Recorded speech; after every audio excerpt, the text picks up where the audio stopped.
Kana akalulu baka wa Kyagulanyi tebaka wa Nalukoola baka wa Kyagulanyi tebaka wa candidate baka wa Kyagulanyi candidate yalina amaanyi mu constituency Kagage Kyagulanyi yalina amaanyi mu constituency candidate yalina amaanyi kyetuyinza okugamba they selected balonda candidate agwanidde okubeera omubaka nenga ground tagikola ki tagina so mwami Kyagulanyi nayiwawo omubiri ne NUP kati NUP bakuwa muntu yenna kadi era yandika jeyo NUP endago yandiwadde kadi sigadde nga bwe badde mu kalulu obanga kakati kidipendinga waliwo kadi tuoberanga nawe wenako ekikyo kyokoze ne wabera okubanga benna bali babikoze ebyanjawulo we choose a candidate fe party ne tukola bitu ebisigadde ne wabera okubanga candidate yazze yetagawetaze maki manyi kati olaba kalikuwa ekyokulabirako wotwatukidde mulala esembayo yabadde amaze okupikinga nga abantu bapikinze tutonda candidate wa NUP kati Elias Lukwago Lord Mayor ne munne Kaija ne batandize era badde ayitawo bulungi kuba ezadde envandiirwa bazenga bana PFF nvandiirwa mu campaign eyo ne batandize yabadde ajja kwangirwa ku margin eyo Lukwago ne yalisigadde ne Kaija we ne batandize yabadde ajja kwangirwa ku margin eyo simanyi bwofuna kyegezako kutegeeza nti waliwo instance waliwo otuuka nga kiwedde kati bane zino evendiirwa we zajjidde olwedde emmere ebemaze enva tuziina nemmere tugiina n'ogattako bugasi mulodi wa Kampala sabbanvandiirwa mu campaign bakuba bamu bamunyigidde balina candidate ayagamba dda wa PFF butazindwa bagenze katutika NUP kakati nze tebinkwatako nze nkugambye Elias Lukwago Lord Mayor ne Kaija zabadde envandiirwa mu campaign za Nalukoola. Kaija yagala kwesimba omusajja watu. Nze simanyi be baagala. Nze siri mu bintu bya bulyeze nku analysis.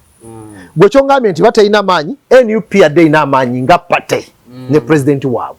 Candidate nga tayina era bano ne bamukola. So NUP yakoze ulira kadi yo ne bandiwadde Nsereko era yabadde awangula. Waliwo yangambe Nsereko yali sinze ne Nalukoola. Actually performance Nsereko ate yadde ajja kukola bulungi okusingani Nalukoola. Lwaki?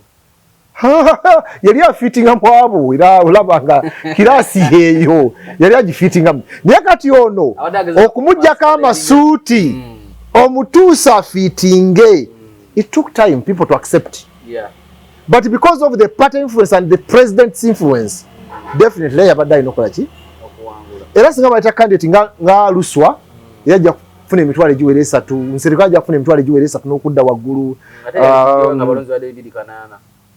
Turn-up yabadde ntini yabalungi. Turn-up yadipendize ku character y'omuntu gwe baba wadde. Kati ekyo kyekizibu kukolera ky'okunnyonnyola otegere character y'omuntu ensisimule waka ne ngamba wano nyina okgenda okulonda. Character oba message? Wano abantu bakyalonda message naawe.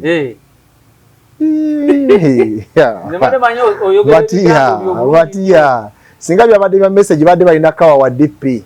Kasacha yafunye 10 singa byabadde bya message na candidate omutuufu adde bakawa Kasacha aina press conference leero naye nkulaga nti Kasacha nowe naremu yamusinziza obululu obungi maro security nawe yakola Nalukoola okumwongeza ku definitely yamukola ebitundu nga 7 ekyo kiriko kubuuza sagana muntu yenna akibuuze tekyetaaga na kubuuza era abantu bagenda batuka mu mode kino kibogere kya protest nga it's like they are protesting against the other one ba creating a momentum kati ne bawula ne kibeera nti akalukazi wakati w'abantu babiri Nambi ne Nalukoola kale musajja watulaki wa mutulugunya era olaba abasajja abo you understand kati byebuuze ebiri byetutaga okuinterrogatinga conflicts ezaali mu NRM zezaaleetera okuba nti beeyawulamu ekiwayi kimu kikakati wakiri katukifiirwe kati creating sympathy eri obeera naye waliyo omukono gamba waaye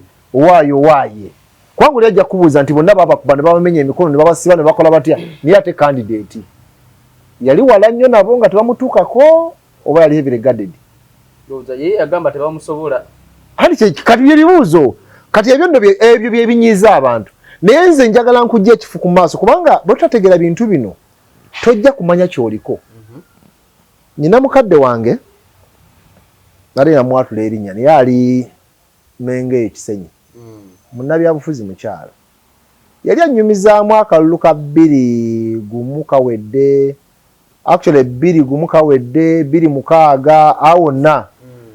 Abantu basaba Besigye emmundu. Kano tuwe mundu. Basajja bano tuwe mundu.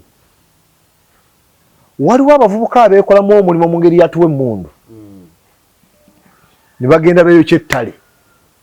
Bantu ba Katonda mbalamusizaako mwenna amanya n'eddoboozi Ssaalongo Mwonge Lukwata asangibwa e Kyaggwe e Mukono. Kola ku bizibu bino wammanga, okutereeza amaka, ensonga z'omukwano, obufumbo buganye, ezadde eriganye, oli mitala w'amayanja, empapula zaabula, okutereeza lubaale wa kika, aganye, balongo be bakuluma, oliko eddogo, jangu ewange, nkutereeze mu nsonga eyo. Aneetaaze nsangibwa Kyaggwe e Mukono, oba yita ku nnamba z'essimu zino wammanga 075000411 oba 078010046 ni ku WhatsApp kweri. Totya lugendo nga tonnalutambula. Kale wona osinzira okubeera nga otulaba nkwaniriza nnyo olunaku olwaleero nkubuuzako nti wasuze otya, wasiibye otya, mu ggwanga mwotulabira ne mu kitundu mwotulabira, afunye okusomozebwa okw'enjawulo, ofiiriddwa olwaziza n'okusomozebwa okulala nkusaasidde. Asobola tutuuka ku bwanguzi nkuyozaayoza nina Ssaalongo Matovu Moses, mwogezi wa NED, National Economic Empowerment Dialogue. Agenda kubuuza tutandika okwogera ebigambo. Ssaalongo wasuze otya? Sebo ndi bulungi. Wasuze otya sebo? Kwebaza emirimu gy'okola. Njagala okwebaza ne bannaffe abagoberera programu zino z'okola. Nagezaako okulaba gye twasemba okukola. Abantu bajja kuteera mpola. Bagezaako okumpisaamu eggaali. Naye yali nkisuubira. Naye kati ffe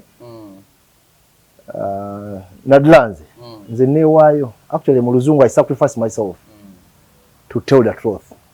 Okwogera amazima. Biyinza okuba nga tebinyumira baagala babiwuliriza. Naye it's my role okubiteekawo. Ayagala afunemu, ayagala akireke, because twagala nnyo okwogera abalabi baagala okuwulira. Kuba njagala okutrendinga. Kati njagala okutrendinga, alo byennyina okwogera ne ntrendinga. Naye nga bikyamu bifu. Nga bijja kusaakiriza bunyumisa mboozi. Naye mba njagala bannayuganda naddala bannaffe abeetaba mu byobufuzi ku level ya wansi bafunemu, nina babuulira mazima. Kati ebiddako bibeere byabwe. So mbebaza, bebale kubeerako, bebale goberera. Tutambule mpola mpola. Kawempe North by election wagiraba otya nga Matovu? Nagiraba process ya kaloti yali nungi. Nze twagyogerako ng'etandika. Yalimu abasirikale kukuba abantu. Byali awo. Ebibuuzo ebiri ku mimwa gy'Abannayuganda ebingi. Aye n'abeNRM bennyini. Nti lwaki baakubanga abawagizi ba muntu omu? Kye kibuuzo. Because abaali beesimbye bali 10. Lwaki abawagizi b'omuntu omu be baakubanga? Ate baabakubanga tebakoze na ffujjo. Kubanga waliwo gamba nti baali bakoze ffujjo ne babakuba, naye baali tebakoze na ffujjo. Actually bulaba okuviira ddala bitandika Nalukola ava ku nomination, yali nyifuna boda agende bamusikambulako babakuba emiggo. Gamba scenes ezo ebibuuzo ebiri mu Bannayuganda, ekigendererwa kyali ki eky'abasirikale okuba nti bakuba abantu ba muntu omu ate nga bebakuba tebakoze na ffujjo? Ekigendererwa kyali ki? Akati ffe ababeera mu byobufuzi nadda ku ddaala eryange tetuleka bulesi nsonga tutyo, kubanga tubirabyeko. Biwandiikiddwa mu katabo ka Mustard Seed akamwa M7 keyawandiika. Nono gaayo ono ambasada w'e Burundi yakuba omusirikale alina akatabo keyawandiika nkerabidde. Naye nga bakulaga nti bajjanga mu kibuga ne bakozinga anake, kati abantu ne beetamwa ne babawo obuwagizi bo ng'abayekera. Kati kikyotegeeza ku Nalukola. Bajjanga ne anti kakati nze anti nkugambye kati tuli mu kwetegereza nsonga. Bajjanga ne baggala ekibuga. Ekiro ne bajja nga bambadde engoye za gavumenti. ne bakuba abantu kibooko amu n'okubatta ne babatta naye kati basanga ewaka bayinza okuttawo omwana kati taata mu kwenyiwa n'agenda eyo kyensiko n'abajoyininga wantegerekeka gamba ne bafuna obuwagizi ne balaba nga bano kakati bwe tubanga tuli mu system gye tutambuza waliwo twetaaga okuinterrogatinga aim yali ki okuba abantu abatakola fujjo basaidi emu okuva ku ntandikwa paka libiggwera ekigendererwa kyali ki nandyagadde nnyo bannayuganda muleme kutwala butwazi ensonga nga muswala mutyo muzeetegereze nze nagamba tukola ebyobufuzi naye oluusi abamu muffe tuli bazanyi ba komedi nti nze nsobola okwambala karakita wano nyinza okuwayiriza n'okaaba n'enkaaba nkugambye nsobola okukusalako ekigambo n'amaziga ne ngakulukusa ensi n'ensaasira ninga ebyaddala ndi mu kufumba bantu so kati tulina ebyobufuzi bye tuzannya ebiri leatho byetaaga okutaggulula ennyo. NRM mu kalulu ako yabaddemu n'abantu babiri Nambi n'oli omulala naye baalina obutakkaanya mu bo kati mu ngeri ya katukifiirwe basobola okukikola bakuleetinga sympathy mu ngeri ya katukifiirwe ab'NRM because ndi ku security kati bwe njogera ku NRM zono za apparatus z'NRM oyinza bya kito naawe kale erinani partisan bali kuba emiggo oyitegeera nti balinani partisan bate bali bali kuba emiggo oba ne bakola ku police ne bajjeka mugaga nti lwaki muwagira gundi oyitegeera either balinani partisan bali so kati nze am still interrogating era nyina be nabadde nkolako interview ne bangamba nti conflicts ezaali munda bali mu okukkaanya mu ngeri y'okulema okukkaanya ne bakikola mu nkola ya katukifiirwe. That is why so kuli omuntu nga Tango Doi n'abuuza nti lwaki security yali ekuba abantu boli okuleetinga sympathy. Omulala agamba nti ekizibu kyava mufe mu NRM obutakwatagana obwaleeta ekintu kino okisula side eri. Kubanga tukimanyi definitely guba tulugunya abantu bagenda kweyiwa uye mutuufu. Nakugamba wano mulundi oguwedde nti singa wano mu Kampala wakiso n'esimbawo.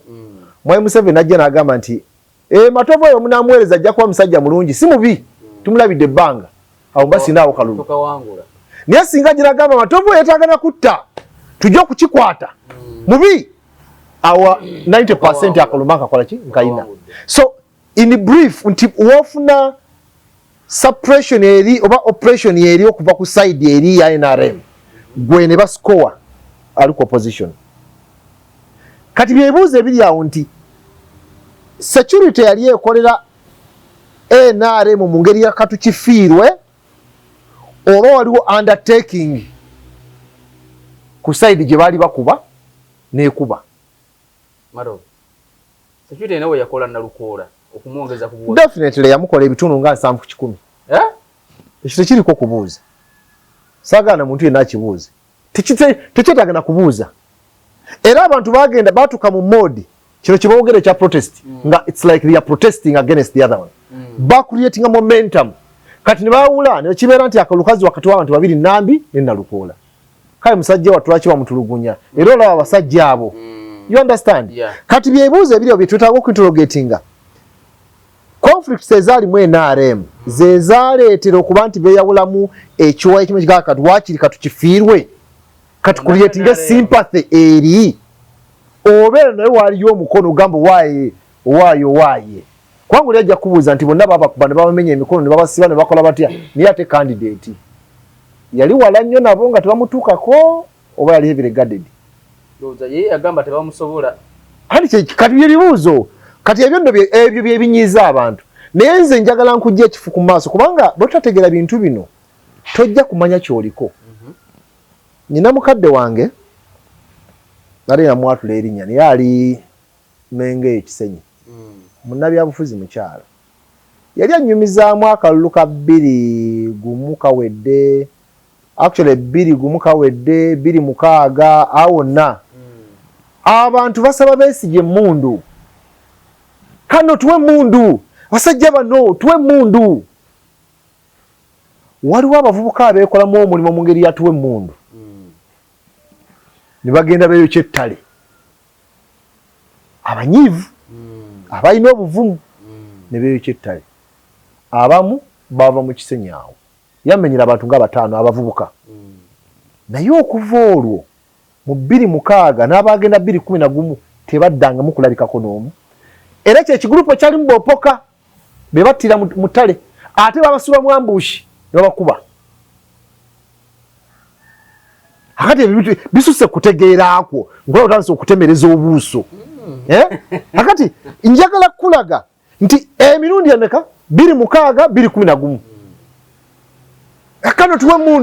kano tuwe mundu ne bakuŋŋaanya bonna bakkano tuwe mundu ne babateekamu bagende bakole omulimu era ekigurupu kya Boopoka tekyadda Opoka oba omujjukira you find out who Opoka was Opoka abeeranga musajja wa Besigye nga amubeera ku kido tebakomawo oyo Opoka baamutta era gavumenti erange nti Opoka yakoze ki yattiddwa ng'agenza okuyeekera naye ne bano abavubuka baaba mu kisenyi baani bonna ambushi gye bagwamu bonna babakola ki baabattira gye bali bagenze mu ngeri ya naye bwe baali bagenda okujjako eyali abatwala ye yamanya mu nkola entuufu nze Matovu abarikuluti nze namanya nti katugenda naye ate mu kugenda ne bagwa mu ambushi n'abaali basoose bonna ne baba eliminatinga akati awo ye ateekawo ebibuuzo agamba nti eyalikulutinga was it a ploy yali mu game bajjemu ba radicals bano because abatagenda eri babasiba makomera ye system ya Mugumya Sam Mugumya teyali yekka waliwo yali nabo bonna babakwata ekibuuzo intelligence yekola nnyo oba abatukulembera bali mu intelligence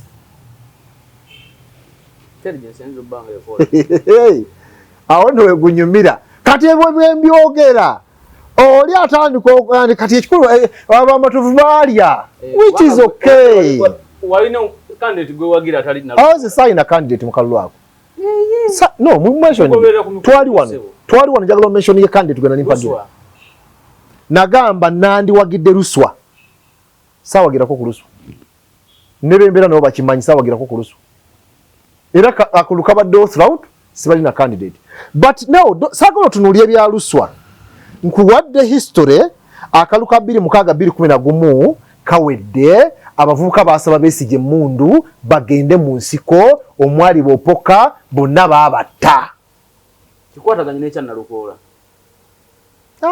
alaba ye mulekereki nze bwe mbikwasaganya nze njogera ate nze nkwasaganya nze nkuwadde analysis kakati gwe omugoberezi w'ebyobufuzi omuwagizi foot soldier ate bino sibyogera kutiisa balina kubeera mu lutabaalo naye mbyogera okuteeka kitwandise caution okwegendereza nti bwe tuba tuli mu lutabaalo luno obuwagizi bwaffe n'ebikolwa byaffe bibeere well calculated otherwise nja kujja nze Matovu nti omanyi Matiya tulumba akasajja kano tulina okukakuba tukajjeko naye ekyamazima nze akugamba tulumba akasajja tukajjeko ndi part of the game ey'akasajja nze nkugamba tukajjeko naye nga nze Matovu kati kazi ekirungi neewalako byakulabirako kati ekikulumya mutweze kwewaako byakulabirako yes naye nkubuulidde akalube katambula ogwazzeeko okufunako interview siri tushalo njagala kugaziiza bwongo otegeere kibayita ebyobufuzi ogaziya perimeter otegere kibayita ebyobufuzi nti nze nja kujja mbakolemu omulimu mbagambe tugende twekalakase twalinako okwekalakasa kw'amabira wali otegeerategeeramu waakiri era bwonna asomako ojja kubiraba abaana be baakwata mulimu abaafiiramu nga 2 3 naye yali akulira okwekalakaasa okwo eyavaayo ng'omutwe omukulu baamuyitanga Mukasa Fred Mbidde wa DP Mukasa Fred Mbidde mu ttiimu egenda ebyamabira Save Mabira yakubisa t-shirt naziwa abaana n'abantu abane beeyiwa muki mukwekalakasa okwo naye security bwe yajjanga mu beekalakasa bonna yalondebanga mu ba t-shirt tuli gubinja gw'abantu 10 fera tu advancinga mubumbi fera tuli mukwekalakasa n'abantu bantu twekalakasa naye bwe bakwata mu ba t-shirt. Go and find out. Nja kuwa reference oba oyagala okukola interview ku what happened ku Mabira. Meaning nti yali calculated move. Tubawe t-shirt abazibu mubakwate ma. Kikyengezako okulaga. Bino by'ofuusi bibadde mutubirabye. Kati ne bw'olaba oluusi mbeera awo nenjogera nga bwe njagala. Nenkola ne bye njagala. I've seen it all. Bibaddemu. Mbadde ku front sezo. Oba ntegerekeka. Naye gye byaggweera nga ow'ekitiibwa Mbidde ayagala akuluka iyala bamukarakitalizinga nga Good DP. Oba obyerabidde? Obyerabidde? Ndi mu kinoonya wekigattira n'ekyekawempe. Naye ojjukira nti bamuyita Good DP ng'anoonya akuluka iyala era ne bagamba muwagira ab'NRM oyo Good DP. Kiki ekyavaamu eventually ne Mao? Mao naye ali munda. Nkulaga tutambula olugendo lwaki lw'ebyobufuzi gye biggweredde nga Good DP yali ya Mao, Mbidde, Siranda n'ekiwayi kyabwe. Kati Mbidde ali ku perifero bali banne bayingira wa munda. But naye asavinga kya iyara omugabo gwe yagulya. Ogwe yagulya. Ogwe yagulya. Siranda ali mu kulya gugwe ne Mao ali mu kulya gugwe. Eye Good DP. But these are the same guys abali basaving Mabira ne bambaza abantu t-shirt. Mato. Oba kagaba njagadde abalaba ebintu bino. We are speaking politics. Akaluke Kawempe. Katoli mukona kuye ni upite yayina mayi. Kawempe. Kati gwe kyoliko. Nze mukutaputa kwange mu byoyogera. Nze I don't care. Kutandika ongamba security yakola na I don't care. Of course. Kati meaning everyone knows. Tene kye yakola kitini. Everyone knows. Candidate wayo. Everyone knows. Era abamu bo babadde clear nti kana akalulu baakawa Kyagulanyi. Tebakawa Nalukoola, baakawa Kyagulanyi. Tebakawa candidate, baakawa Kyagulanyi. Candidate yalina amaanyi mu constituency. Kyagulanyi yalina amaanyi mu constituency. Candidate yalina amaanyi. Kyetuyinza okugamba they selected balonda candidate agwanidde okubeera omubaka. Nenga ground tagikola ki? Tagina. So mwami Kyagulanyi nayiwawo omubiri ne NUP. Kati NUP bakuwa muntu yenna kadi era yandika jeyo. NUP endago yandiwadde kadi. Sigaddenga bwe badde mu kalulu obanga kakati kidipendinga. Waliwo kadi tuoberanga nawe olinako ekikyo kyokoze. Ne wabera okubanga benna bali babikoze ebyanjawulo. We choose a candidate fe party ne tukola bitu ebisigadde. Ne wabera okubanga candidate yazze yetaga wetaze maki manyi. Kati olaba kalikuwa ekyokulabirako. Otwatukidde mulala esembayo. Yabadde amaze okupikinga nga abantu bapikinze tutonda candidate wa NUP. Kati Elias Lukwago Lord Mayor ne munne Kaija ne batandize era badde ayitawo bulungi kuba ezadde nvandiirwa. Bazenga bana PFF. Nvandiirwa mu campaign eyo. Ne batandize yabadde ajja kwangirwa ku margin eyo. Lukwago ne yali sigadde ne Kaija we ne batandize yabadde ajja kwangirwa ku margin eyo. Kati simanyi bofuna kyengeza ko kutegeeza nti waliwo instance waliwo otuuka nga kiwedde. Kati bane zina evendirwa we zajjidde. Olwedde emmere ebemaze enva tuziina n'emmere tugiina. N'ogattako bugasi. Mulodi wa Kampala sabbanvandirwa mu campaign. Bakuba bamu bamunyigidde balina candidate ayagamba dda wa PFF butazindwa bagenze katutika NUP. Kakati nze tebinkwatako nze nkugambye. Elias Lukwago Lord Mayor ne Kaija zabadde nvandirwa mu campaign za Nalukoola. Kaija yagala kwesimba omusajja watu. Nze simanyi be baagala. Nze siri mu bintu bya bulyeze nku analysis. Gwe kyongambye nti batalina maanyi NUP yadde ina amaanyi nga pate ne president waabwe. Candidate nga tayina. Era bano ne bamukola. So NUP yakoze ulira kadi yo ne baniwadde Nsereko era yabadde awangula. Waliwo yangamye Nsereko yali sinze ne Nalukoola. Actually performance Nsereko ate ajja kukola bulungi okusingani Nalukoola. Lwaki? yali afitinga mwabo era olabanga kirasi eyo yali agifitinga naye kati ono okumujjako amasuuti omutuusa afitinge it took time people to accept but because of the party influence and the president's influence definitely yabadde alina okukola ki era singa baleta candidate nga Luswa yajja kufuna emitwalo egiwera 3 nserikali ajja kufuna emitwalo egiwera 3 n'okudda waggulu Tanapu yadipendize ku character y'omuntu gubaba wadde. Kati ekyo kyekizibu kukolera kyo kunnyonnyola otegere character y'omuntu ensi simule wakane ngamba wano nyino ogenda okulonda. Character oba message. Wala abantu bakyalonda message naawe.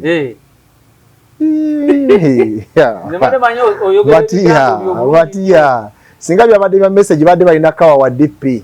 Kasacha yafunye 10 singa byabadde bya message na candidate omutuufu adde bakawa Kasacha aina press conference leero naye nkulaga nti Kasacha nowe nalemu yamusinziza obululu obungi nowe nalemu yali nkulaga nti Kasacha Luso yamusinziza obululu obungi ne kati gobateka ne Khalifa kati gobateka ku lupimo Kasacha nabo so it's not about the message isagende so the message ebyo tujja bidya maase ne kati politics tulimu it's character so chenjagadde muli okujirayo nti we are doing politics naye nze Matovu olwaleero bwentambula ebigere bina maaso ate bibiri mbize mabeganiza mwe netegeza ndio kamachi kubanga betuzanya nabo bebaani gwe just imagine ngozanya ne Lukwago olina mu PFF abadde mbaka pa olina mu PFF ye president wa mu PFF wesimbye mu PFF ng'ekisinde mwagala vibrance ekisinde kyamwe kifune momentum noyingira akalulu nakuleka mu kona buli omu yamunyigidde otegera kyentegeeza baani betuzanya nabo twalina Lukwago mu tijje tuzanya yatuleka mu kona tugamba ko tuleeta omuntu agenda okwangula Museveni tutuusawo mbabazi agize onaze because kibata collective responsibility nti bamusazewo mwenna oba kifu mugenda kifuba kira mugenda naki kibata collective responsibility tuyiwa wano yatuleka mu kona twamusanga sangati agenzo wawesidi kuba candidate ba tije bonna including Minga ni Masaka tewali gwa campaigningira ne kulali ye Masaka na mugamba mpaniko omukono gwa mulemo okuwanika nenga azera coordinator wa Masaka waguleta Masaka niye kulale yennyini 2016 kulale yennyini tuli Masaka Liberation Square ground unti why bagambe nti ono ye wafeno yakikola ne ruwachi that's him oyo yeye mbulira y'abantu basatu ba makinze nti oyo kansala w'egindi ne kansala w'egindi bali ekyo kubanga Lukwago obanga omuntu neddewo Mbabazi yali personal assistant we yali mu muwanika omukono wano mu Kisenyi ali oba kansala nagwa so lwaki nkujjiddeyo bino byonna tuli mu politics atugenda kati mu kantindigwa politics baani bozanya nabo Lukwago yatumerera ati ekintu kino kati mutazirwa ayinza okubuulira bamulese mu koona musajja twali ku CBS fena emugamba gwe oyo gwe ajja kuleka mu koona nedda omanyi yamulese mu koona ne mukubira esimu egamba waaye kyaliwo mulabye koye n'agamba waaye ensi bwetyo ne ngamba ne Dr. Kazibwe nti waaye kye nabagamba okirabye nga tuli ku CBS musajja yabalese mu koona so katulina bannabyabufuzi bannakigwanyizi nga ajja kukola kyonna yiye promoting gwoba olugwamu olugwemu abo bangi tubanga bali mu kibiina ky'abayimbi nati mba mu storm abo bangi bali mu bibiina byonna bangi bayitirivu kyogera kitufalu era ojja kuzanya nange Matovu nkuleke mu koona ojo ngandi bakapa ogana okwanika ye waffe abo bangi akati message eno egende muffe abantu ba wansi fa abatimbi b'ebipanda abakubi b'enduulu abalonzi abawagizi ani gwowagira anayimirirawo mu kaseera kali bagenda bakuba bamenya amagulu anayimirirawo mu kuwa obujjanjabi n'ebirala because this is politics bwe tuba tukola fena tugenda kubeera bakulembeze of course walina okuba wabuwagizi n'abali n'abatwala obukulembeze naye kyetwandyetaaziko okulaba kitira teamwork gw'ozannya naye asobola okutambula naawe ne mumalako mu mbeera yonna kakati biddayo ku biri twatwandikiddeko biwadde omubuuzi bya nalukola ne security biggwa bitya tuinterrogating ekintu ekyo scenarios ezaaliwo nakati ezikyakayanya aba NRM ne zikayanya naffe abantu sekinomu what was mu NRM eyavaako enkola yaffe natukifiirwe tupromoting oli oba naye yakiinamu omukono tufune sympathy. We have to interrogate. Ne nga bibiri bwe bitenda lemu yali esooka okujja Kalulu Kawempe. Ekyamazima nze nakati nkyali mu kwewuunya mbo n'abalonzi vakali akanaana bano 13 Kaladi byefunye kyewuunyisa kubanga Kaladi tebamubidde abo babadde genuine babe nga NRM babe protestive vote ya NRM kati ekibuuzo ebisatu bye bisula ku nyumba zaani basulayo naawe bwana matovu ebisatu ebyo nga tuli Kampala wano wetwegirisiza biriwa kuba kali akanaana ku kalika ebibuuzo 37 akanaana tekaliiyo boge mazima bwe mubanga mulimu ebituufutuufu bayinza okubaayo nga 1200 ebituufutuufu bayinza okubaayo 1200 tugatteka bino ebisatu balikuba 15 naye bo babeera wa mwe bali mu Kampala Kawempe nze natuuse ne ngamba naye twetaaga opposition wali bye twetaaga okukola opposition yeri mu kujjaganya kubanga anti that is the problem nze kakati nze ekya Victoria nakituuseeko nekivaako olukumu ebitano olwenale muluvaawa olukumu ebitano era lukola ki e Kampala lukola ki e Kampala lukumi kirumu ebitano lwogamba anti kakati onambi ku kanaana ze ngamba yadde lukumu ebi obulaba bibubbe etegedde kati ne Kaladi bwe yafunye bwadde butuufu bwengasse nenfuna lukumu mmeka akati abawagizi olukumu ebitano mu Kawempe wokka North bavaawa nga NRM nga byaddala bavaawa bavaawa ku bikolobero bye NRM naawe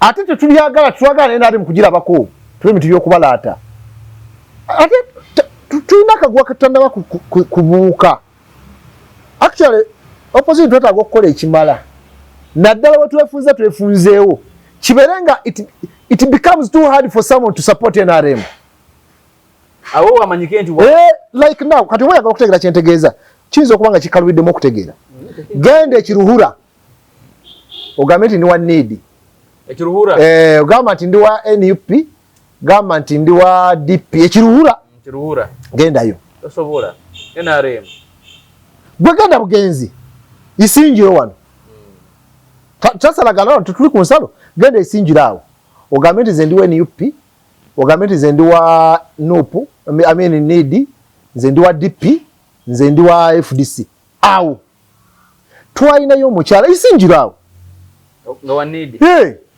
naye okukakasa nti Katonda bamutwalire mukomera bamusindikira bajjeno abataka b'okukyalo bavubuka banne bamubuuza wakyaleeta ebyobufuzi byokwawulayawula mu bantu yesimba nawo ku independent bamumakadi NRM najja ku independent naye bamutulugunya n'akalulu n'akavaamu because waliwo famire zirina okuvaamu abakulembeze awo isinjiro siwala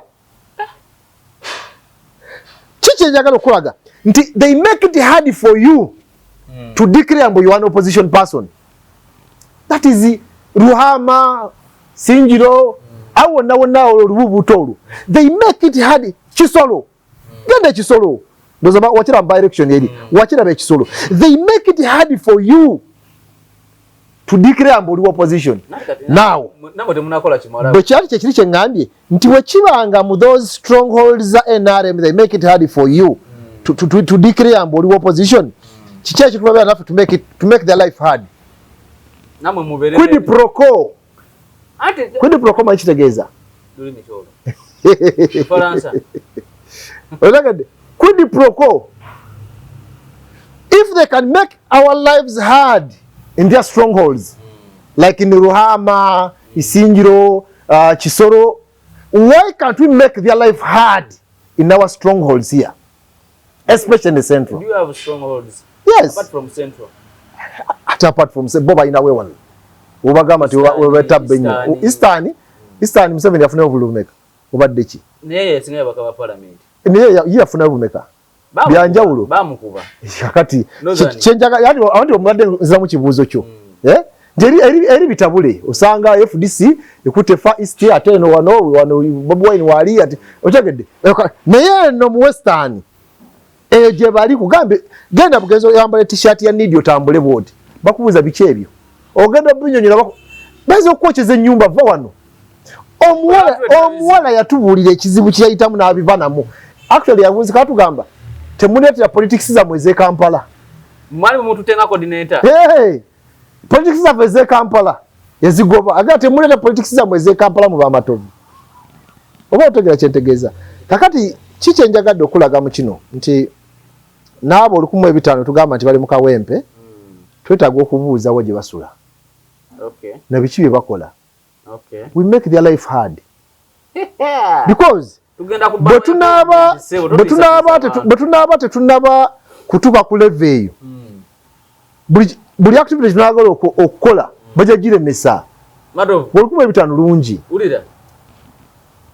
Muzukulu w'Obote ye Stanley Edward Engana Maitumu yafunya 22. Kasacha Henry Mubiru DP 10. Wemba Luswa Muhammad Independent 2 mwana. Luyimbazi Elias Nalukola NUP Gumuka Sambu Mulusambu Mukagambuna. Muchibi Sadat FDC 239. Mulerwa Anifa Kaladi Independent 389. Musitwa Ismaili PPP 390. I mean 390. Mutazindwa Muhamudu Independent 186. Nambi Farida Kigongo NRM 8 mu 93. Nsereko Moses Independent 32. Owa PPP yasinze n'ensereko bannaye. Total number of valid votes cast for candidates emitwalo 27 mu 5 mu 96. Total number of rejected in bracket invalid ballot papers bina mu 6. Total number of ballot papers counted emitwalo 28 mu 2. Total number of spoiled ballot papers 49. Oluyimbazi nalangirwa ng'omuwanguzi. Bannaye. Abalonzi nenga sibangu matovu. Musajjawo Nsereko nafuna 3 mu 2. Ono ye muzukulu w'Obote era kyadde kimusaani 2 mu 2. Ndowooza ekibuuzo ekiri mu ekyo twalibuuziza Kasacca bwe yafunye ne Nsereko nani. Lwaki omulundi ogwetwafuna emitwalo 6 abalonzi kuno ne balonda 280. Ninagezo kutunula nga Kawempe North ina abalonzi. Nga ate abalonzi bali mitwalo 17. 19 mukenda. Kulukone gundi empya. Kwade 17. Kati ekibuuzo. Ekibuuzo kiri okwebuuza. Tanapu yabadde lwaki tanapu yabadde bweti. Nali mbaddeko naawe ndowooza ng'okyali mu kutugogwa iwererezangako. Naye kugamba tulina ekizibu nakuwa ekyokulabirako ne gamba nti Mwami Kyagulanyi mu kulonda okuwedde yawangula ebifo bya Wakiso ne Kampala. Era ojja kwesanga nga ebituufu Kampala mufunamu obululu obwera akakadde. Naye ne bakulaga nti afunyana mu emeka? 5. Afunye obululu 5. Kati Museveni ayinza okuba afuna obululu ebituufu 47 mu Kampala. Bamukuba. Owulira? Nene bamuwa 10 n'emeka? 15. Baba musise emitwalo nga 12 miramba oba 11. Kati ate gwe ne bakujja ku miliyoni gy'ofunye ne bakutaka kwana mu emeka? 5. Ntegeeza 5 mu 5 bagikubbye. Kati gw'osanyuka ng'ogenda ogamba Museveni mukubye Kampala naye yabakubye emitwalo 45 giri bagikuggyeko 5 mu 5 okitegera 5 mu 5 bagikuggyeko kati ate ye abadde wena akasanvu n'omusikalo ngako 15 kasanvu nakusika emitwalo nga 10 na jijo 11 kusoma waka logic okatege manyo lwa okupikinga kye kizibu kyoyina topikinga mangu njagala opikinga mangu kine kintu ka logic kangu kati gwe you celebrate kati wanalukola yasanyuse nyo bawangudde yawangudde naye ekibuuzo lwaki turn up ye 2 by election weto webera nedda sebo why not nedda sebo si zonna wakiri ku mitwalo 17 19 twandifunyeko emitwalo 6 egyalonze nalukola n'awangulira kwena 10 mu 10 oli najjana mugumu kasanvu ne tulaba nti yawangulidde ku magini nga turn up yakoze ki kati wano kiki bakulaga kirimu message ez'enjawulo tugenda mu 2026 singa bana deployinga bwe batyo ani afiirwa goza ani afiirwa singa ba deployinga bwe batyo mu bitundu mwoyina amaanyi bagenda ku deployinga heavily abalonzi otu bagenda kujja kulonda mu bitundu byoyina amaanyi nga bwe kyawadde waneka wempe ontegeera ogambye otya mu bitundu mwolina amaanyi mwoyina amaanyi bajja ku deployinga bascalinga abalonzi balimo okujja mu big numbers nga bwe kyabadde Kawempe North mu bitundu mwe balina amaanyi abalonzi bonna okimanyi bulungi nti mu Western abalonzi balonda 100% bwe kyaba 100% ba 99% bewaabwe tewali yafa tewali abayasenguka bonna muli gye sababeera mwebali ate bonna bajja ne balonda mu Western bonna muli gye sababeera mwebali ate bonna bajja ne balonda tekuli alwala tekuli asenguka tekuli afiisa tekuli afa mweno mulina abalwala mulina abasenguka mulina abafa gyoyina amaanyi kati tegeeza nti omuwendo gwo gwolina okusikowalingyako okuwangulyako kati eno bagenda gikozesa nga sampolo kakati mugamba mutya nti Kyagulanyi yalinawo n'amaanyi nga eri Kawempe balonda 2 ku mitwalo 17 etegeeza mu Buganda abalonzi babadde 5 miliyoni naye 1 miliyoni bokka be balonze nafuna emitwalo 96 enekozebanga case study kati yes kati nze omutunuulizi w'ensonga awe ntunula situnulira gundi nalukola yafunye bumeka Kasaki yafunye bumeka why 2 ejabalonzi instead of emitwalo 19 waki twandifunye emitwalo 6 ekitundu egyalonze nalukola nawangulira kwena kitundu onafuna ogumu 2 aba ne bagabana 3 HSK yalinza abalonzi ino nayo teyabadde no it was the deployment President Museveni mu baluwa yaga ali akati bya President Museveni oyogera ku nkima soko ulirize enkima esalo gwe kibira sagala kuuliza nagisomye allegations have come up anti uliriza about paper staffing nze gwogamba nabisomesebo Bogo tusaasire njagala ombuli wa NUP deployment of security may have stopped massive violence but it could not stop these micro crimes that should have been managed by the election. Oina when you pick wekakasa nga osobola okusamba ballot papers ballot boxes 15 n'atakwatibwa n'asamba esooka n'asamba eyokubiri akanyakanya asamba endala nga tebaba kutera bakwata nga bamaanyi anti nange ngambye nti bambi nga NUP bamaanyi ne basamba box 15 bamaanyi tomanyi nti bayo kyako ne gundi pasi mwesigwa tomujjukira anti bamaanyi box 15 box 15 ne bazisamba ne batakwatayo n'omu nga buli wabadde okulonda wabadde poliisi n'amagye ne bambi babatidde babakutte kugamba kyegambye nti tuve mu katemba nze njagadde kuwa kifaananyi emitwalo 2 okujja ku mitwalo 19 kikulaze ekigenda okubaawo mu 2026 heavy deployment akatinga saaki byayogera uliriza kubyabadde weka wempe eggunju olimanyi eggunju ndiwulira nesirira bana eggunju kibanga kikapa kiri enkoko yensi jibaka ne kidduka nayo kati kisobola okubanga kine eriso limu eriso erimu bayita ettulu waba omuntu alizaga nti wattulu kati enjogere egamba nti weekangabiriza ng'olugunju olw'ettulu nti mbana kuba n'abiri nennyini nkoko naani mututte nga tosobola ekyo sikizzaako kirala ndi ku bbaluwa yo gy'oli mu kwogerako. Naye nze nkubidde torch 2026 bagenda kukola heavy deployment. Abantu bagana okujja okulonda. Bagambe n'ekyo twakirabako ne Kawempe bwe kyali abantu tebalonda abantu temulina message. Temulina message mu abantu. But I'm telling you people are not voting for message. Singa ali balonda message singa Bedi Bwanika president wa Uganda. Bedi Bwanika alina message nunjo yesibe ko. Hey. Gwe singa yali message singa Bedi Bwanika president wa Uganda. Eso kola ulira paragula feno. I have heard people talking about art methods by some security elements, especially against the journalists.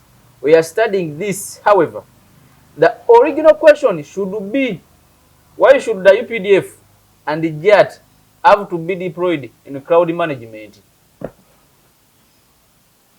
Kati nze nchikudiddemu to scare people from voting tushitwalinga sample. Ati kakati yamanye amanye wali obuwagizi owali abatamwagala. Teka wa amaaso abiri. 2026 ogenda kulaba kyota deployment. Ova mu Buganda ogende mu Western osayenga wali oba Busale. Wano tanka nga ziri mbuli round about zikatusha zaani nenge eri ba Busale na migo yakuumayo. Ila peaceful abantu bajja kulonda. Wano bajja balemesa. Uganda is like an island and the island of peace in the region. Why? It is because of UPDF. They have enough work fighting ADF, the cattle rustlers in Karamoja, Koni in Central African Republic, Al-Shabaab in Somalia, etc. Yendo nyine ebyokola. Bale nyine ebyokola obanga interview wedde nga tugenda. Mbale ngeza kulaga nti President Museveni yagamba UPDF ne JAT n'abalala mulimu gwa bakoze gwa amaanyi. Kati chicho yagala tebakoze oba wakanya tebakoze abagamba lwaki mubakomerere Msumali jakatiko ene Kawempe. Ekibuuzo kyange ani avunanyizibwa okukuuma okuwa security mu kalulu? Police. Katwogera ku police ogera ku UPDF. Tuyogera ku JAT na UPDF. Biyatade mu anti kye kibuuzo. Kandi yagenda okimuddize munonye gyali nakasero ogeno omubuuze. Abayina obuvunanyizibwa okukuuma akalulu is police. Era netwaleweyo obujagalalo bwagambiza nti Electoral Commission yalemeddwa police neita amagye. Ndowooza ojja kuba mujulizi wange nti amagye ge gakulembera mu kalulu ke Kawempe nga police tenajja. Niye mu nkole ntuufu police erina okubaayo. Bwaga nti police yalemereddwa neeyita amagye. Kati ate JAT gye twogerako eri muleeya ndala nnyo kati kankusomere bwe nti tulina regular army ba military. Abamagye bana ababulijjo. Mwabo babasunsulamu ne tujjamu abakolanga abagenda mu SFC, okay? Ne tubasunsulamu tufuna aba CMI. Alright? Kati CMI, bebasunzula okuteeka mu CMI, bafuna special training okuva kwene ya bulijjo. Because CMI kye kiwayi ekibega amagye. Baina baba military. Tebaina baba namateeka mu kibishi. CMI kiwayi kya amagye niye kya intelligence ey'amagye. Kyekikola obukesi ku nsalo mu magye bane abalyamu olukwe n'ebirala. That is CMI. Baina special training. Kati ate mu CMI tufuna ekiwayi kya JAT. JAT ye enforcement arm eya CMI. CMI bwe manega nti wali tulabye abazigu matovu ne mati abazibu nnyo wali. JAT ye swing into action.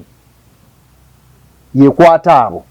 Kati JAT yate ina very special training muku kaba n'okuteeka embeera mu line. Kitegeeza JAT w'ogireetera mu kalulu kalina okuba nga kasusse ku bwa military bwa bulijjo n'olyoka oyita JAT mu bukugu obw'enjawulo ejje ekolera ebitasoboka bano aba bulijjo. Nkuddiza ekibuuzo gwe Kawempe olina bwe walabyewo nga si bya bulijjo kale tukkiriza aba NUP bali radical tubakkiriza naye bali radical to that extent nti bakolinga for JAT nga ne police basobola police bakuba mu kati ya gas ne babuna emiwabo then noleeta amagye aga bulijjo noleeta red top n'omala okweta red top noleeta ne JAT oba kisusiza twabadde mu lutalo lwa kikaaki. So nze nkuwadde message ekirimu The reason was to kulemesa abantu kulonda. Yes, NUP egenda kuwangula akalulu ako because that is stronghold ya opposition, right? Naye tebajja kawangula mu buswavu. Tebagenda tuswaza nnyo. Bafuneyo obwo. Ate Nambi agenda mu kooti. Ekyo kati ebyo birala. Ebyo birala agende mu kooti tukoze eki? Kati matobujagala tuveeko. Naye kyenjagadde okutegeeza 2026 mwetegeke heavy deployment mu bitundu opposition mweyina amaanyi. Era kikole ekyo ekimu. Now message yaffe yandibadde ekimu opposition. Kwe kulabika abantu nga tubawa message ebaleeta okuguma emitima n'okukkiriza nti balina okwekolera omulimu. Whether badeployinze batya oba batya bagende balonde. Naye temuli wamu bwe buzibu. Mwagano okuba United. Sikulabanga ku kitebe ky'NUP ng'oli katuutu oyogera ensonga bakuyisenga owa need. Sikulabanga. Kati bati bampise kati President Kane simulabangayo. Anti ekibuuzo kyangu. Sina kwetwalayo. PPP yagendayo wano ku byabesije naye byavuddemu wabirabe bayise candidate. Anti kyengamba. Nze sinze neetwalayo balina kuŋŋamba ne ŋŋenda. Kubanga erisi waffe waliwe waffe. Waliwo otuga nga yite naawe olina okweguya bali bakusinga ku balina abaka paalamenti gwe tolina mubaka wa paalamenti n'omu. Nga gwe olina obbeeguya. Kati mbeeguyako ki? Ate obbeeguyako ki? Muli mu swago muggusa. Kati abaka wa paalamenti be balina nze nange bwe mbadde ngenda okwesimba be balina. Tuveeko awo. Tetujja kuvaawo. Omanyi oyagala okwogera ebintu oyagala okwogera ebintu ebyobwewusa. Anti nga ekinnembi kati kyekibadde ekyangu kyowambadde nkimize bayinza kufuna ekigambo ekituufu. Akati obuvunaanyizibwa bw'okumobilizinga abantu for unity mu opposition mu njogera ennyangu omuntu omuwanvu yakkakkanyako okutubwa ati n'awuliriza ali wansi. So omumpi okubuuka bw'ayogera naye mu kutwe omuwanvu akola bw'anagamba wa matovu wadde ogamba ki. Naye so si mumpi kubuuka nkuba akaama naye nga mbuuka businkuulize ku kutu. Oba message egguse? Message egguse? Njogera ya buligenzo okwawukana n'ey'ebyobufuzi. Ekibuuzo ki nti message egguse? Message egguse. Olwaleero olutabaalo lwe tulimu mu njogera ennyangu waliwo alukulembedde. Gwokkiriza okina mu mutima nti yakkiriza nti ye yekka asobodde okuggusa yekka. Gwokina mu mutima nti yakkiriza nti asobodde okuggusa yekka. Nze nkina mu mutima akkiriza. Then that is wrong. Nze ndowooza yange ngamba nti naye akimanyi tasobodde okuggusa yekka. Nja kuwa vidiyo ng'agamba nti oyo akola yekka aba akola n'abali. Tulina kubanga tukolera wa mu vidiyo njiina. Ate yagambye abaana buli omu afuna eggaali. Otegere kyentegeeza? So kitegeeza nti avunaanyizibwa kyenkanyi okumobilizinga n'abantu sekinomu nga tebalina bibiina naye nga balina influence okwegatta mu lutabaalo. Because lutabaalo lubaako omugabe. Ffe tusobola kukulembera lutabaalo ffenna wamu tekisoboka. At any particular moment walina okubaawo akulembedde olutabaalo.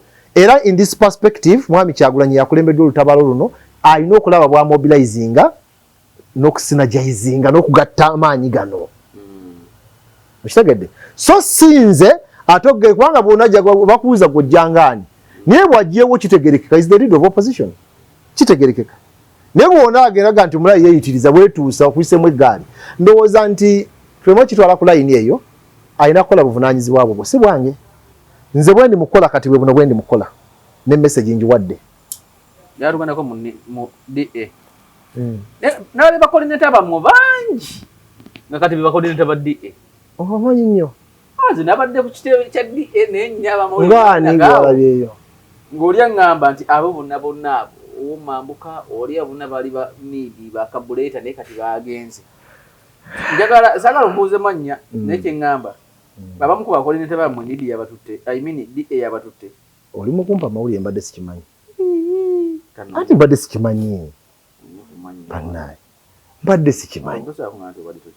Ate akati nze siri wa DA.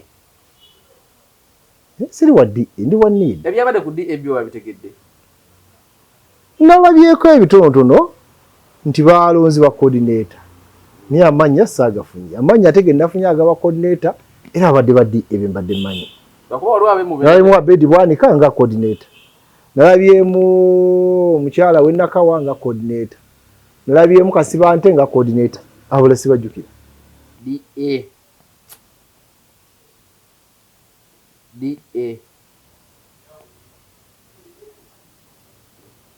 Siwala bimu abedi bwa abo bo babaddemu obedde ne balina abalala kwa bemu bene nabalabe nga baagala lopa DA abagamba DA yabesibyeko bobe ba coordinator baayo naye ate bote bajumanyi kiriyawo tuve ku kaba coordinator tugende ku DA yo nga ngo badobire salinze badde mbiriko naye ngo nada nyumya n'abaana nga bagamba oyo yali wakaboleta noli ekyo nawe nkakaso kimanyi noli ati sikimanyi kati bo kingamba noli bawasiseyo babalese ne DNA n'olugendo mukulabako mu byekola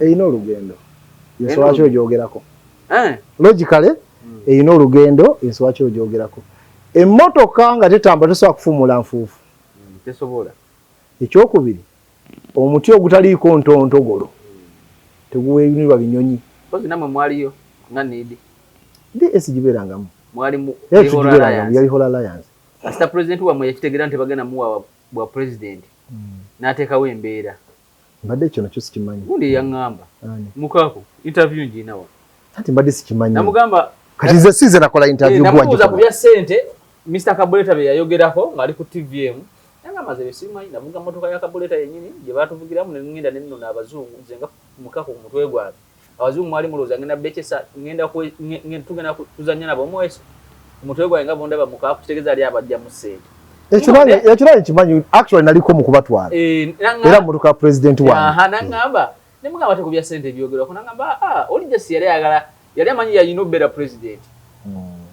naye we yalabanga ate tulina alternative endala neyekyanga neŋŋamba opposition etuusaawo simanyi ekyo mbadde sikimanyi saagala kiwaako obujulizi nekirungi okina katambi kati nze byemmanyi byenjogerako kiri ekyemmotoka nkimanyi kuba abazungu mu kubatwala naliko mu mmotoka ya president wange okay netubatwala ekyo nkimanyi naye ebisigadde sibikola ki njagala kwogera byemmanyi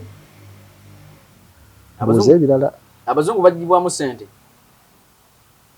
kati ebyo eyazibajjamu yakugamba kati obuuza nze kyogamba nange ndi muzungu ate gwe wabavuga abavuga ntibamutwalira ye amanyi kyebakozesa ate akuwadde obujulizi nabajjamu essente ate obuuza amatovu nti abajjamu essente president we yagamba bano bafuna ssente okuva ewajjajja maybe obuzungu ye jjajja kati nze mmanyi ki obye saagala kuwaako obujulizi ate president yayogera kati obuuza nze matovu yagamba nti ayogedde nga pate bwe yayogeranga nga ye era bw'ayogerera ayogera nga pate yayogera nga pate kyogamba byendi wano byenjogera obwedda bya pate bibyo lwaki si bya pate lero oli mwogezi wa pate atwabule abanze ne postinga ku Facebook yo ba XO era ekyo nze position yo njitwala kakati ebyo webiri abinako obujulizi abikugambye nze mbuuze ebyange bibanga interview ekukeese nga tugenda nzo kuba ekusimbye nga tugenda kuba ina nebyo ti okwogerako ate biki binti okwogerako matovu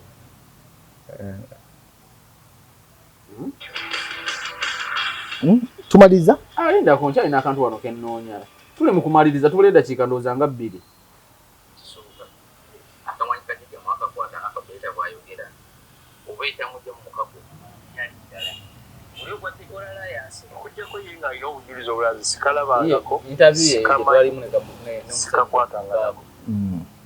ne bannange baagaana kyenzijukira kiri kimu ndi mwezi gwokusatu bwe nali ndeetawa n'abazungu yeyampa emmotoka yeyanjazika emmotoka ne bwogenda ku kamera z'ekisaawe eyagivuga ye chief of staff we n'abayambi be tebakoma kwekyo ne babantuusiriza n'abazungu mu lukiiko lwa lavrak olwalimu ba local government leaders byogera bituufu naye kino ekyogamba nti omusajja yekyangala kuba tetugenda muwa wa president kati ebyo bibye oba eyo nze olwo saagala kuwaako obujulizi kubanga si byange alisi ze mba nkugamba ebyange mpana ebyokulabirako mu interview zange netegereza kyobola n'abampisaamu eggaali bamala ne banneetondera waliwo abakwetondera alaali mbasanga olwo yansanga nga tanjagala with the time nangamba Matovu bankuwa eki nkwetonderere bakuwe kyolya twali mutawe bakuwe kyolya ekyamazima n'ensaba enkoko nangamba nali sikutegeeranga bujjolo gikiyo niye gwe totya kwogera bintu bino nga gwe tebakuvuma nnyo oyinza omanye ebivumo byenfuna anti ye ekisooka yennyini yasooka okumusaamu eggaali n'amala nangulira n'enkoko ng'amaze okukola ki okuntegeera enjawulo eri wakati wange n'abalala saagala kwogera ku kyamuukiriza njagala njogera ebintu ebituufu ne boona ngamba nti Matovu jangu obiweeko obujulizi nga nsobola osegedde esaagala kwogera ku kyamuukiriza ekyokubiri ndi muzadde olwaleero nina omwana ali musiniyafo nina tudde siniyafo oli omulenzi omulenzi ali mu siniya 3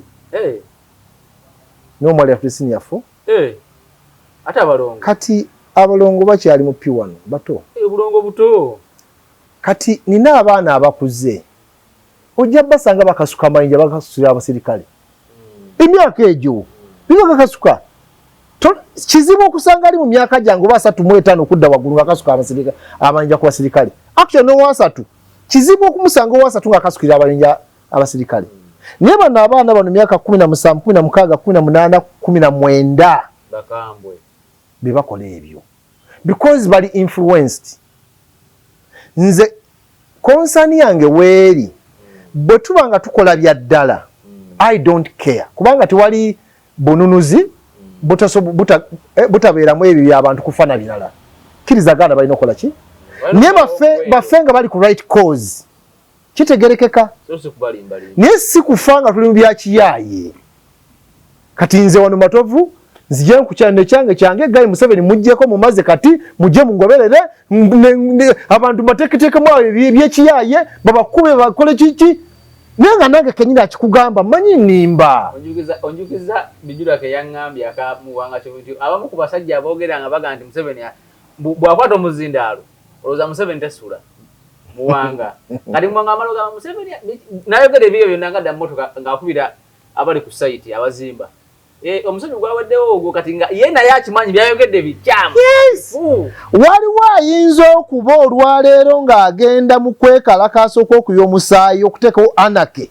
ng'ali mu kusitula kizimbe ng'ate bwe bagenda kikuba enkeera because anake bwetandika bagenda byokya bagenda bikubako bomu ani kwamba that's my challenge nti ondaga ogenda kunoba oli mukazi waka ogenda kunoba naye atookera mu lusuku kusimba bitooke na kusimba mwanyi anano batasimba bitooke tasimba mwanyi anano bekinene nnyo asimba nyaanya zikulya myezi 2 3 neyetegeka awazinga zinga obubwe naye ali mu lusuku asimba lusuku lukule emyaka 2 ananoba so kakati ebintu ebimu nze njagala abantu kubajja kifu ku maaso banyiigira nti mbabuusa era radio zembako ne bakuba amasimu ekizibu kya Matovu agenda tumalamu amaanyi kale byayogera bituufu ne kakati anti kati abantu bamanye ebyo ani bajja kulekerawo kuba nti basobola okukola kyokwera mu struggle yes olunaku olulikeera ku makya ne tutandika ebintu nga bituufu nga bya ddala out of my convictions twali yampita mu opposition